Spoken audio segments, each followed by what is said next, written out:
കൈകളിൽ പുസ്തകങ്ങളില്ലാതെ, നല്ല വസ്ത്രമോ കഴിക്കാൻ ആഹാരമോ ഇല്ലാതെ തെരുവോരങ്ങളിൽ ജീവിക്കുന്ന ഒത്തിരി കുഞ്ഞുങ്ങളുണ്ട്.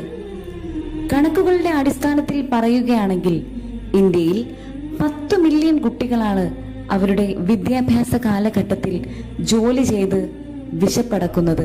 വിശപ്പ് കണ്ടാൽ ഒരു നേരത്തെ ആഹാരമെങ്കിലും പങ്കുവെക്കണം. കാരണം നമ്മുടെയൊക്കെ സമ്പത്ത് കരുണ നിറഞ്ഞ ഹൃദയം തന്നെയാണ്.